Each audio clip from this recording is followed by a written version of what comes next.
Perfect. Okay, so the date is April 8th, 2021, and the interviewer is Cathy, she, her, hers, and the interviewee is Lorena James, she, her, hers. And so do you consent to having your recording, video, and audio be publicly available on the future website? Yes, I do. Perfect, thank you so much. Okay, so the first question we're going to start off with is, what role has imagination and or fantasy played in your life, and how have they been formative for you? Yeah, so I mean, I grew up reading, like the cliche Harry Potter, not Twilight because my mom told me I was too young to read it, which I guess makes sense. And like the Kane Chronicles, anything like, I guess Rick Riordan, like Percy Jackson stuff. And yeah, I really viewed sort of reading as a way to escape from the reality of just day-to-day youth life. My life like wasn't terrible, but I mean going to like a predominantly white school since fifth grade. And then like, but where I'm from, Buffalo, it's very segregated. So I was growing up in a community on the east side of Buffalo around like mostly Black people in my family, and then like crossing Main Street, which is like sort of the borderline in Buffalo, to go to this private school on the north side of Buffalo. And it was definitely difficult like during like middle school, and it sort of continued through high school. So yeah, I would use reading and sort of like the fantasy world to escape from I guess the awkwardness, which was my school life then. And now I would say I haven't done much reading recently, unfortunately, but I would love to pick it up once I graduate. But I feel like traveling for me replaced sort of the reading and that escape form of that. And I guess that sort of made me realize that I can sort of incorporate sort of not even the imaginary. I feel like I would daydream a lot when I was younger, and like that was my imagination. But as soon as I realized that, oh, through Davidson I can travel the world and see different places. I think the very first time I studied abroad was the very first time I just stopped daydreaming, because I felt like I was like living a real life dream by like living in a different part of the world. It sounds kind of like sad a little bit, but especially now, since COVID, I can't really travel, and I feel like I've lost the ability to daydream. But hopefully, I can pick it back up again once I graduate. Oh, yeah. So like, could you talk more about like literature and like media, like fantastical literature or media, and the like effects that they might have on like the things that you imagine, and like, yeah, just like personally. Yeah, for sure. I feel like I was really drawn to Harry Potter specifically. Um, and I guess like the first Twilight movie, mainly because of how it incorporated a lot of nature into sort of the fantasy worlds that were imagined. I feel like that also kind of inspired me to like, be more appreciative of nature and study environmental studies later on. But yeah, I would imagine like, like the idea of like werewolves, and I love sort of the botany aspect of Harry Potter and the idea of taking things from the earth and using them to, make yourself healthier and better your body in a way. And I remember I had this one aunt that she was really into like holistic medicine. And she taught me a lot about, what herbs to use to, um, moisturize your skin, or if you like have menstrual cramps, like what tea to drink and stuff like that. Um, so yeah, I guess sort of the magic that can be found in sort of nature, bless you, and like how that yeah, and tying it to like yeah, literature that I read, mainly yeah, mostly Harry Potter, I would say, and how that ended up yeah, I guess the movies too played a big role in that. But yeah, and also I sort of related to that. My senior year of high school, I did a project, pretty much a year-long project involving a local Iroquois medicine shop that was in Buffalo. So I was sort of like the unofficial apprentice of the owner of this shop. And I learned a lot more about sort of like local Iroquois medicine, specifically the man, he was from the Mohawk Nation, and I learned a lot about sort of his like sort of family traditions of using these natural herbs and stuff to treat different ailments. And I feel like I was initially interested in that because of like my own my family's own sort of native like history and past, I guess. But then also just relating it to things I've read and stories and how like I guess there's little bits of the I don't see the bits of the imaginary, but there's little bits of this of magic, I want to say, like in real life. Yeah. Yeah, it's really cool. I like how you talk about like magic in real life. Mhm. I'm wondering, so maybe we can talk about like, I want to save this question for later, but maybe we can just go ahead and talk about like, if given no real world restrictions, like what would be the ultimate self or elements of it that you would imagine for yourself? I think you started talking a little bit about like botany that might be interesting to you. So maybe if you want to start talking about your ultimate self. Yeah, for sure. I feel like getting people to appreciate nature and respect nature in all aspects of their life, I'm really, really into it. I'm trying to do that in little ways, you know, through studying environmental studies and incorporating that into like my long-term career path. But just imagining myself as some being that could bring um, nature with her wherever she travels in the world, and getting more people to appreciate nature. And yeah, I know, I mean, I don't want to say that I'm, well, I guess I could say that I'm trying to do that now through like, you know, environmental studies and entrepreneurship. I feel like the business world is greatly lacking in sort of this respect for and appreciation of nature. So I was like, why not? I could tackle that problem specifically by, you know, integrating, you know, I sort of call it ecopreneurship, and I refer to myself as an ecopreneur. But if an ecopreneur could be some magical being, I also could imagine that too. That would be really cool. Um, yeah, 'cause I feel like even when I was younger, like I loved the idea of living like in a cabin in the middle of nowhere. And I loved like rural spaces. But I think as the older I got, the more I realized I also appreciate the urban spaces as well. The only thing most urban spaces are lacking are sort of nature and green space. So yeah, if I could, yeah, bring that green space into urban spaces as well through my work, that would be really cool. Yeah. So I like that you're talking about how like this is something like you're trying to do in your own life right now. So I'm Mhm. wondering like what are things that like you would want to do in like as your imagined self that like you aren't able to do right now? Like what are the constrictions and what would your like response be as your imagined self? Yeah, I mean, if I can just like, you know, like hold someone's hand and then it like automatically transfers my love and appreciation for nature onto them, like that would be amazing. I feel like I work with so many people and I'm around so many other like entrepreneurs doing amazing things, but they don't really integrate any sort of sustainability into their work. Even as something little as, you know, rethinking your packaging or rethinking your distribution patterns and trying to find more sustainable ways to get your product to people. But people don't really see the value in that. They're just out to make money and not, you know, care about the environment. Which is, I feel like everyone should be a ecopreneur in their own way. So if I could just automatically get someone to be as passionate about the environment as I am, like that's something that I'd love to be able to do, but it's a bit harder, I guess, in the real world to do that.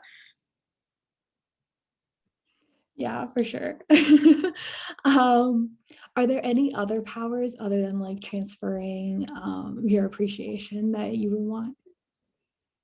I've always loved the idea of like, I don't know where I've ever, I'm sure like a bunch of different movies have shown this, but like the idea of like walking somewhere, whenever you walk, like flowers and like green and like moss like pops up like wherever you walk. That would be really cool. But that's just like a random thing I would love. And also sort of the idea of hair. I feel like I've probably also seen this in a movie or something. I can't remember what movie it was, but like if you're, I could like grow like vines and like flowers just like naturally out of my hair. I would love that too. But that's just, yeah, something that's not really possible, but would be cool if it was. Yeah, and I was also wondering, so if you were to like imagine like what I know you were talking about how like a lot of people aren't thinking about like being environmentally friendly while they're being entrepreneurs. So like if you were to imagine like completely like this entire world where you like entirely like what would the world that you can build be like in terms of like environment and what everyone would be doing? Mm. Um, I don't know. I think like there's some jobs and things that you can't really integrate sustainability into as much. Like I imagine like if you're like a lawyer, how would you like be more sustainable in that way? But everyone also sort of has their free time and their own side passions. And I remember I met this one person and he was really into sort of urban farming and everyone having their own green space, even if you live in a place like Hong Kong or something, and like there's just like packs and packs of people in these tall skyrise buildings, and everyone could have like their own. He was like building these they're called kind blocks, and you put them on you hang them over your balcony so you can grow like either the main point was to grow vegetables, but you can pretty much grow whatever you want like on your front porch. And I remember I saw a picture of sort of his imagined idea of what the world could look like with, or at least the city where he was in at the time, like what it would look like with everyone having kind blocks. And it's all of these like tall buildings just covered in plants and green life. And I was like, wow, yeah, anyone could do that. No matter what job you have, you can always just bring more green space into your home, and making that sort of green space accessible to everybody through these blocks was really interesting to me. And yeah, I'd love to see that. And that sort of, I guess, sort of ties into food accessibility too, which I'm sort of really into. But just like seeing the world like physically being a greener space, I could definitely imagine, and everyone having some sort of, I know everyone doesn't have a green thumb, but an ideal world if everyone did, like just seeing more green everywhere. Yeah, I love that. I mean, I think that directly ties into like the two powers that you've talked about for your ultimate self. Yeah, that's really cool. Um, and I was wondering if like, so you like talked about like the powers that you have, like what would you imagine yourself like looking like, or like what elements would you have? Mm, that's a good question. More like, I guess, physical form, like what you would be. Right. Yeah, I went through a phase in, I don't know, maybe like middle school where I really wanted to be like a werewolf, and then that sort of faded. And now I don't know, like I feel like I like, you mean like any, like, literally anything, like any form. I think before I got my Princess Mononoke tattoo, I was like obsessed with like, little kodama like forest spirits, and I was like, if I could just like evaporate myself into like hundreds of little kodama that can like roam the forest, that would be really cool. So then I wouldn't have to be limited to like being in one space at one time. I could just be a bunch of little things in different places at the same time. I would love that. It's really little cute things. I feel like I would love to be. Um, yeah, I think that would be it. It also makes me think of like, as a person, like what would my most ideal form be? I feel like I've been trying to be healthier, and I feel like by appreciating nature and sort of what nature can provide naturally, I'm trying to be healthier in that way. So sort of, yeah, trying to integrate that too, and just daily wellness is important. Cool, thank you. I mean, I love Princess Mononoke, so I love your tattoo as well. Um, yeah, and I was wondering, so what do you think that imagination, like what power and potential do you think that imagination has, whether that's like personally or even societally, politically, for this like world that you would want to imagine for yourself? Yeah, I feel like I mean, even as for me as like an ecopreneur, like it's all about creativity. Um and I guess like the technical term for it is like innovation, but really it's just like how imaginative can you be, how creative can you be. And I feel like that creativity can be kind of lost the older that you get, the more sort of like realistic you are. But I feel like I was taking some class, and we were talking about what are the traits that entrepreneurs have. And a lot of them are risk taking, but the biggest word that caught me was like naive.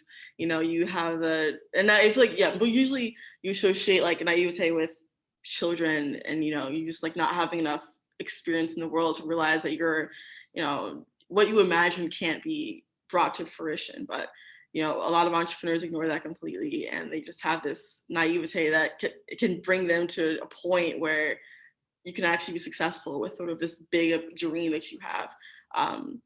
So yeah, I feel like people should be a little bit more naive and think, even the craziest idea that you have could, be possible. It could be physically created.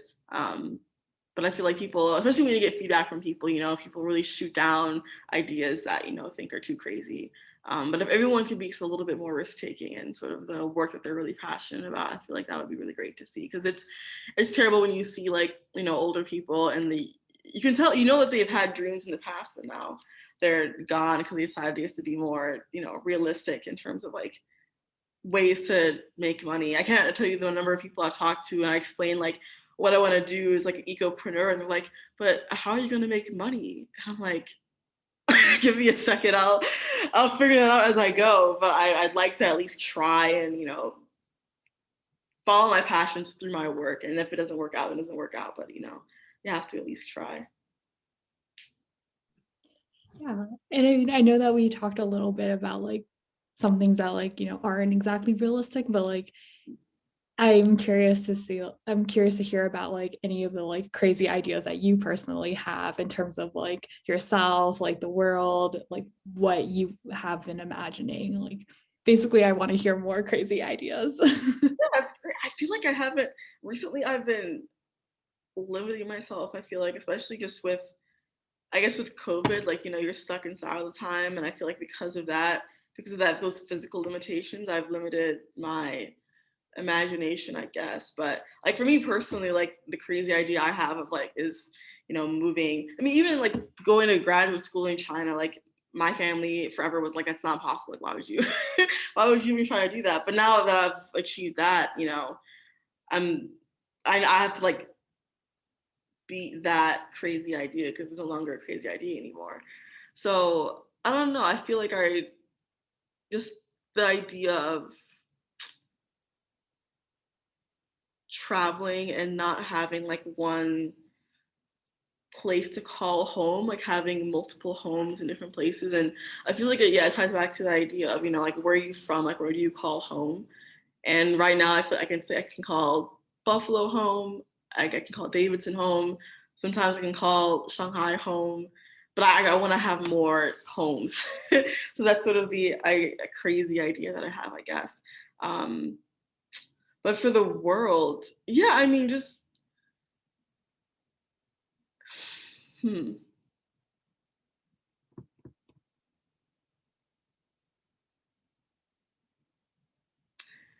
I don't know why it's so hard for me to think like why. I feel like I've thought about, like what's my ideal vision of what the world could be. And I feel like I guess it ties into the idea of like everything is like operating more sustainably, everyone caring about the environment, everybody realizing that, even like, for example, the idea of like changing your diet, like maybe like being vegan like a few times a week, or adopting like a zero waste lifestyle. Zero waste, you don't have to be like completely zero waste. It's just you have to make little bitty changes. And I feel like some people, they're just so daunted by the idea of changing their routine, that they aren't willing to make these little small changes that can really benefit the overall environment. And I feel like, an ideal world for me is like for people to get to be more risk taking. People realizing that you have people in spaces of privilege and not realizing that they do have the privilege to live their life more daringly. um, I feel like it's not like that. That's not like a crazy idea of what the world could be. But I feel like if people, we're more risk taking and we're more like optimistic about things. I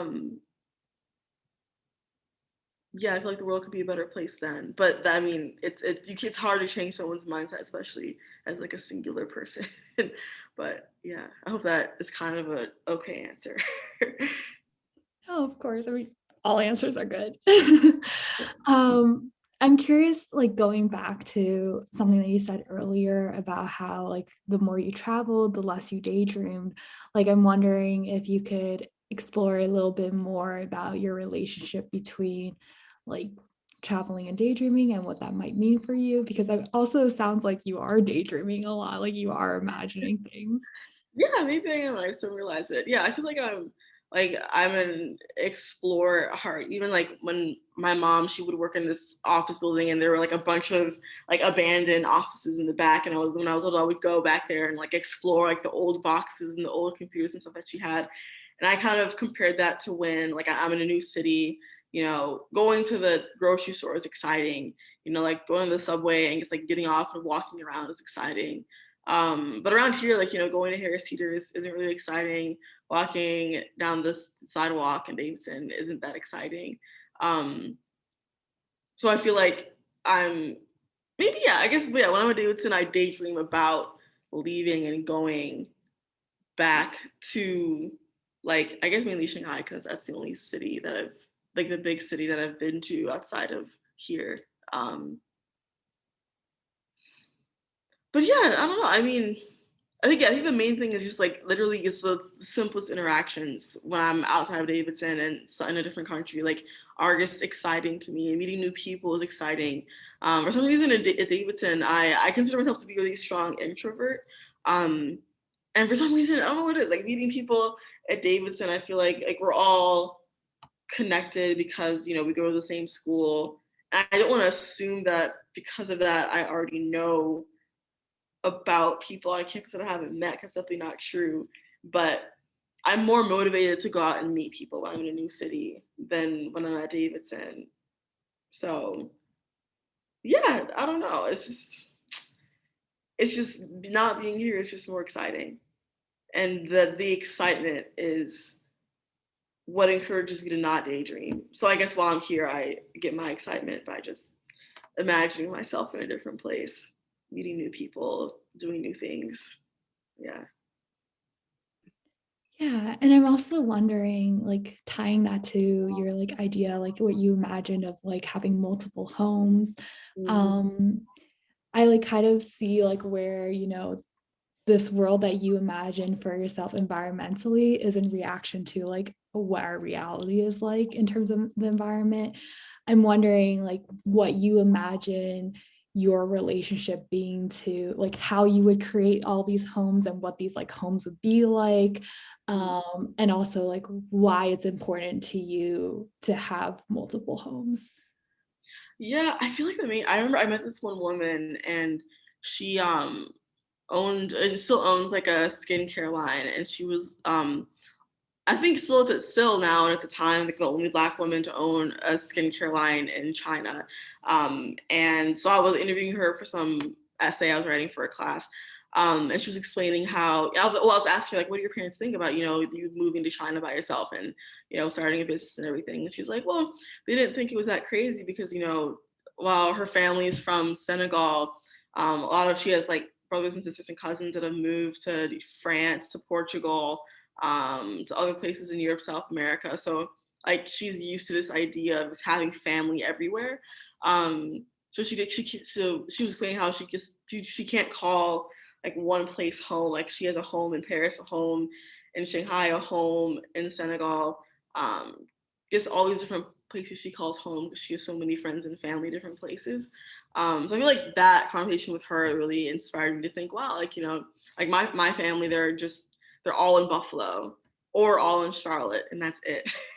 So I love the idea of just, you know, having family and friends everywhere. I mean, that's what it is. Like, I don't want necessarily like physical homes everywhere. Like I want to be able to have, you know, people that I love and care for in different places all over the world, and then they make that home in those different places. Um, so yeah, I guess that's that. And I think there was another part to the question, I think. Yeah, I was just wondering like why it would be important to you to like have multiple homes and like basically, yeah, like why that's important for you to have in a like alternative reality. Yeah, I feel like, you know, the world is such a big place. And for me to just limit myself to staying in one place for the majority of my life, feels like I'm wasting the life that I was given. Like if I have the privilege, you know, to get up and go somewhere and, you know, meet new people, I feel like that's a way to, yeah, to honor the life that I've been given. So just to pack as much life and experience as I can into the life that I have, I think is really, really important. And that's why I want to have, yeah, I guess as many homes, as many places as possible, just to, yeah, experience the most that I can. Yeah, so you like mentioned that like having like lots of like connections, like personal like relationships everywhere would be really important. So like this idea of like having multiple homes. Are there like any other elements that you like imagine when you imagine like these multiple homes, or like are there even like different homes? Like what are the differences between like some homes that you would imagine? Like what would you want? Yeah, I feel like, yeah, I think as I mentioned kind of earlier, there's like I used to like love the idea of living in like a rural landscape, like in the middle of nowhere. But then as soon as I experienced living in a big city, I was like, you know what, urban spaces are really cool too. So I feel like I would love to have like a balance of, if I want to be in a big city and be around a bunch of people, I can. If I want to be in the middle of nowhere, like by myself or with one or two other people, surrounded by nature, I have that option as well. So yeah, that's really important. But yeah, I really do think yeah, the people aspect is really important. And I feel like I had this one job a while ago, and my supervisor, we was talking, he was like, the most important thing about, traveling and, experiencing life is like the people that you meet. Um, and yeah, I think it's really important, I guess, that even, I don't know, it's hard for me, again, I guess sort of an introvert, to push myself out there and like meet different people, but that's where I get the most joy, I think, is just learning more about what people experience and trying to, take lessons out of those experiences and apply them to my own life. And yeah, I guess the best way to do that is to, yeah, have homes in other places. Cool. Okay. So just to make sure, you would be a like you would be able to bring nature around wherever you went and would be able to share like your appreciation for nature and your values of like environmental justice, and you would have like multiple homes everywhere and you would be able to like create plants as you like moved. Like cool. Okay. Are Yeah, like, there well, like even like if I stick with the little like kodama spirit things, I could like split myself up into like, I don't know, 100 different kodama, and like 5 of them could be in one home and 5 in another. I guess like splitting myself up into different places and doing that, that'd be really cool. Yeah, and even yeah, the environmental justice thing too. Like even like that phrase like doesn't even exist in some places. And I feel like it's namely in China. So it's weird for me to, care so much about that. I haven't learned so much about that at Davidson, but then not being able to apply those things to the work I'd like to do in graduate school and beyond. So that's also been, I think that's why I'm so passionate about, if there a world existed where I can just automatically make people care about these issues, I'd love to, but it truly just isn't possible in the world right now. And yeah, in the space that we're given. Yeah. that's really interesting. Yeah. Would there be I love the idea of like just mini Lorenas like everywhere simultaneously. Would there be like, I don't know, like would there be like almost like you would like shapeshift or like adjust to like different homes, or like I'm wondering if you like would like the different homes have different contexts that you would like shapeshift to and like kind of that type of stuff, or would it be like in your imagination be like pretty similar? Yeah, I feel like it would be pretty consistent, like pretty much like my same self experiencing life in different places. And then I guess sooner or later being able to coalesce and come back together and then take all these lessons learned from all these places and still be like this one singular being that can still sort of split up and experience different things in different places. Yeah. Yeah, that sounds really cool. Um, yeah, and I'm also wondering like the other topic other than imagination was also love. And so the main question is like, how do you enjoy loving and being loved? So we can start off with like, how do you like to be loved by others? And like, what are ways that people love you that you especially appreciate? Yeah, I think the main thing is just providing, like sharing time and space with others, and also like giving me space when that's also needed as well. So especially now, like like FaceTiming is really important. Um, if possible, spending time outside with people is really important. Sharing music and food, I think, is really great as well. That's like a wonderful way to show like love and appreciation for someone else. Um, and yeah, I feel like if I really love someone and care about them, I can be in the same room with them, and neither of us have to be saying a word, but it still feels like not awkward. And that's, I feel like, just sharing this physical space and not having to like constantly talk. Like I feel like that's how I show love, and I guess usually how people show love back to me. Well, yeah, and I mean, you kind of touched upon this, but like, are there like ways that you enjoy loving other people and how you express love and care for other people? Mm. Um, yeah, I feel like yeah, sharing music is a big one for me. I really wish I could cook better, but when I get to that point, yeah, I guess yeah, sharing food I think is really great. Yeah, I remember when I was little, like even with my brother, like I used to be really stingy and I hated sharing food with my brother, but now I recognize the importance of like sharing with people that you love and care for. Um,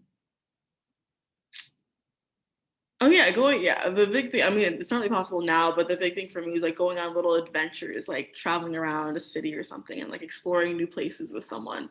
I feel like that's another big way that I'd love to show love. And like, yeah, just bringing someone into my space. Cause I feel like, again, I said this like 3 times before, but yeah, I'm a pretty big introvert and I usually don't spend a lot of time with people. So if I share something that I really love and appreciate with someone, like for example, like going to an art gallery or something, or going to some, panel about, environmental justice, and I invite you to come to that event with me. I feel like that's how I show love too.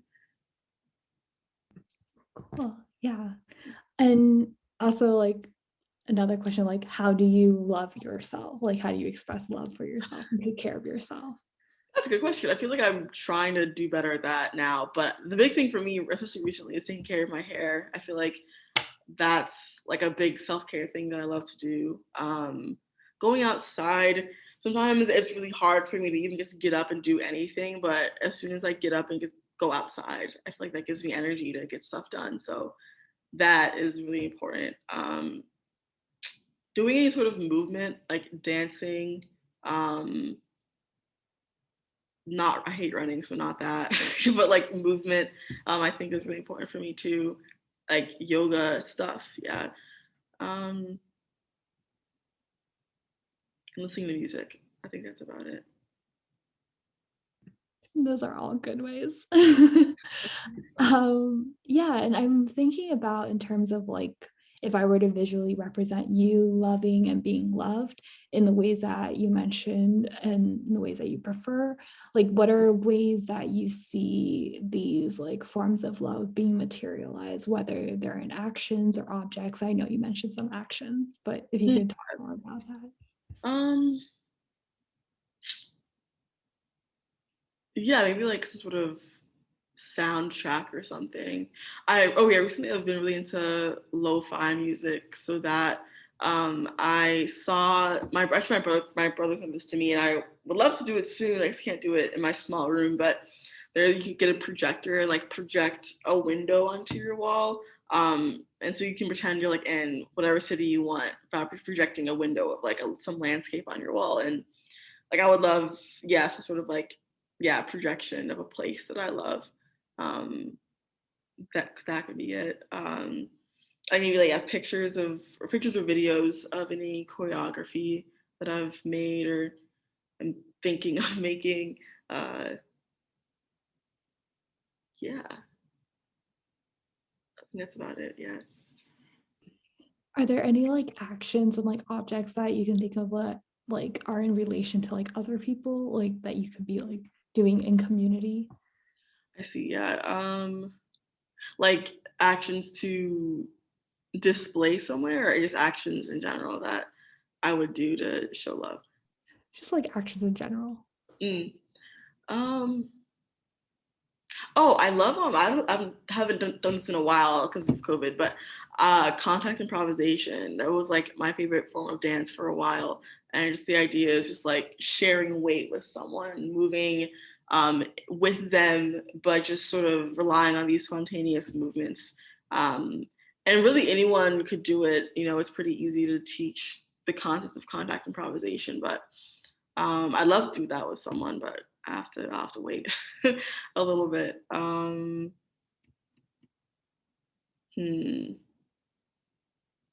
Cooking with someone, I would love to do that. That would be nice. And even, yeah, I guess sharing food. I haven't had like hot pot in a long time, and just the action of like sitting down with someone and like sharing food with someone and like essentially cooking it with them is fun. It's really funny. I remember the first time I had a hot pot with my family, my mom was like, "Why am I paying all this money to cook my own food?" And I'm like, "It's the experience. Like that's what you're paying for, is the experience too." But I would love to do that too. But yeah, that's about it. Yeah, I love hot pots so much. Great. I have a yes. I'm sure there's hot pot places in Charlotte, but I've yet to go to one. Yeah. They tend to be pretty expensive around there, but yeah, but very comforting. I'm wondering for like anyone who like might not know about like contact improvisation, if you could like explain a little bit and also like explain like why that's important to you as like a way of love. Yeah. It's usually it happens. Well, it happens within a group of people, but you really just need two people to be in a space together and to rely on each other's weight, to lean on each other or lean away from each other. But the whole time, there has to be at least one part of your body touching the other person. And it's just an experience of like sharing the space with someone else and sharing your weight with someone else. And it really is an act of trust, because yeah, if you're not sharing your weight the right way, you might fall, the other person might fall. And it's kind of awkward to do sometimes if you do it with someone that you don't know at all. But I've done it with people that I've never met before, and it's just a really cool way to, interact with somebody in sort of a semi-intimate way, but not exactly. It's just like a moment where you can like share space with another person. And you could, it could be a whole big production. You can, choreograph, series of movements and perform it somewhere, or it can just be an act of just singular movement. I almost compare it to like yoga or something. Usually you don't do yoga for other people, it's for yourself. And I feel like, for at least for me, like contact improv is that way. So to share that moment with someone else, I feel like is a instance of love, I'd say. Yeah, that's really cool. Um, I'm wondering more about like now like we've talked about like your imagined self and like as well as like all these different ways that like you like to love. I'm wondering if like you have any more like elements or like just like objects or like things that you would want to add into your like ideal world. Hmm, that's a good question. Hmm.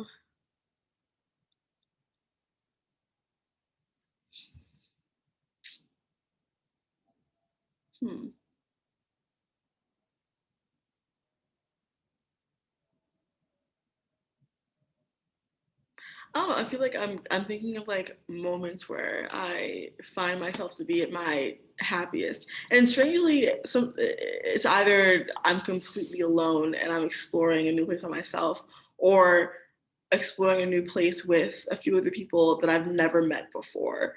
Um, and sort of like learning more about these new people. So I feel like no matter what, there has to be people around, whether or not I'm interacting with them or not. It depends. Um, but I don't know. Yeah, I'm trying to think of specific things. Um, there's things that I wear and I have with me that I think are representative of love, mainly from like family, I'd say. Um, there's this ring that I wear all the time. It's my high school graduation ring, and my grandpa bought it for me. Um, and it's just like I got it. I think it aligned with the time where I was being confirmed. I guess for like the Catholic Church and stuff, and I had my Catholic name inscribed on the inside of it.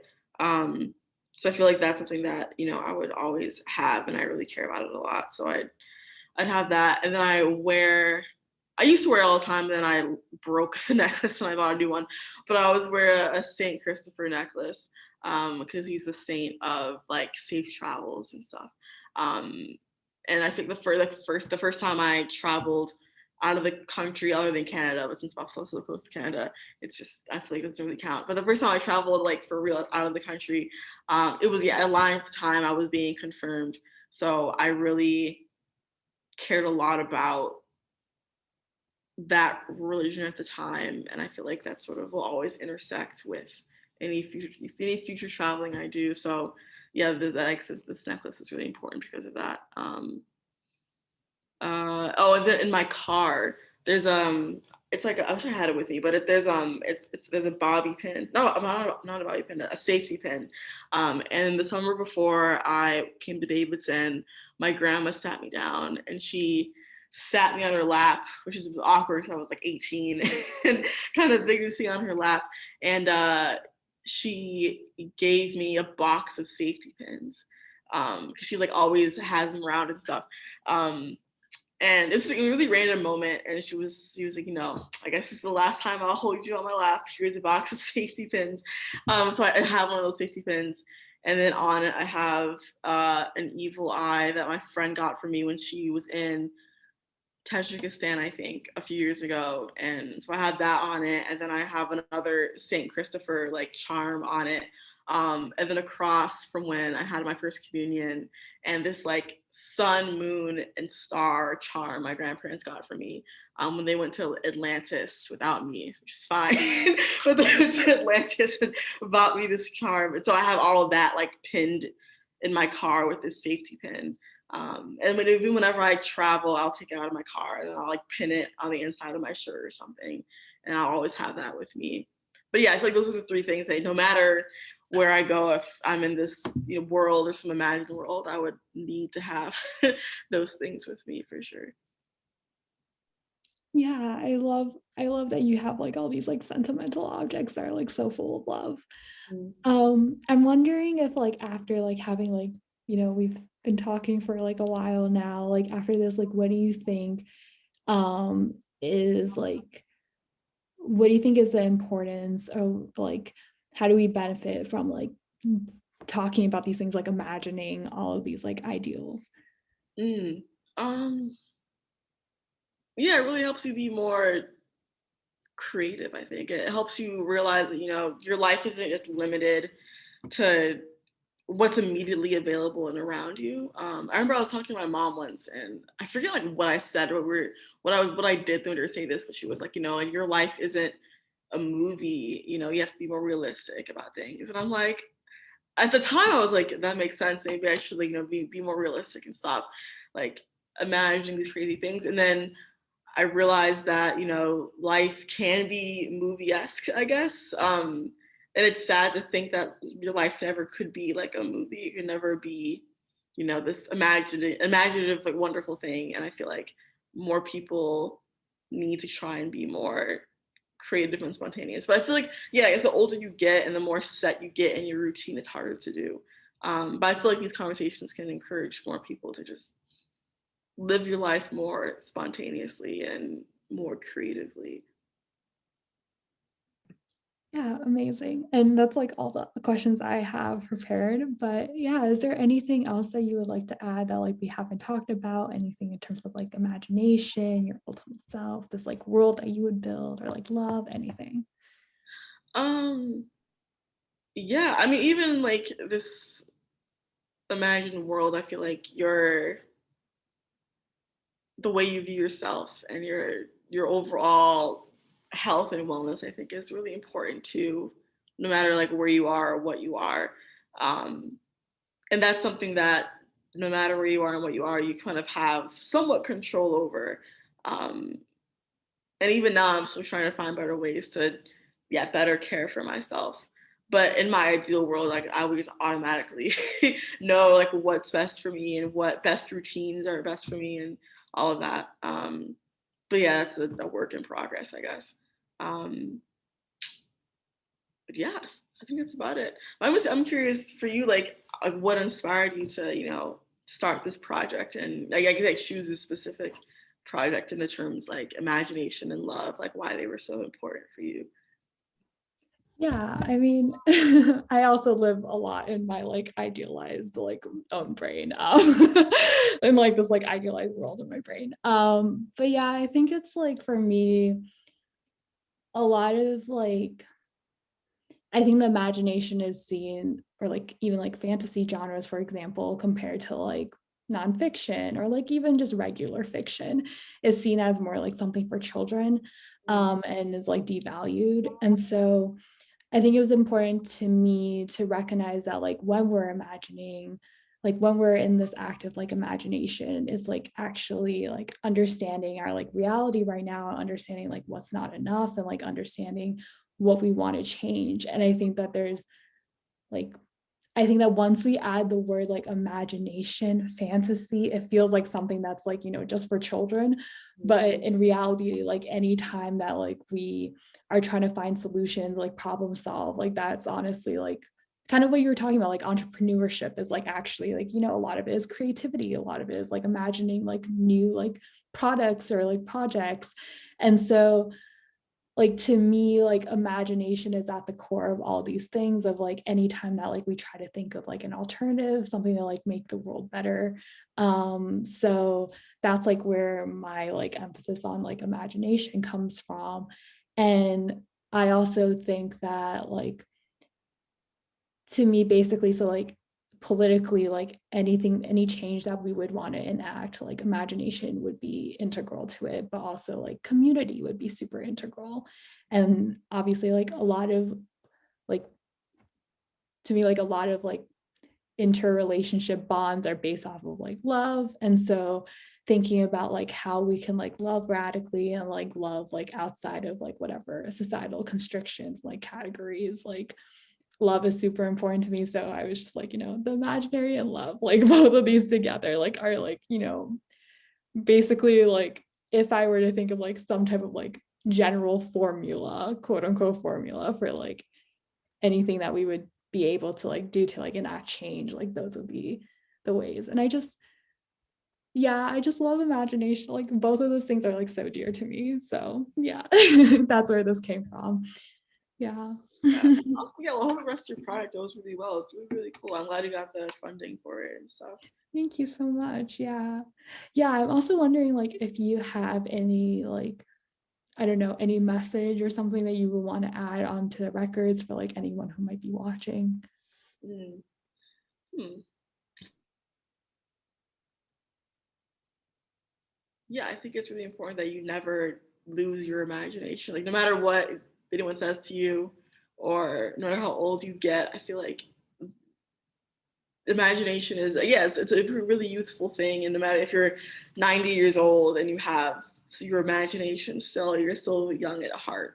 And I feel like that's really important to still have, no matter what happens to you or how old you get. That's crucial. Yeah, totally agree. Amazing. Thank you so much. I'll Yeah, stop no problem. recording Thank you. now.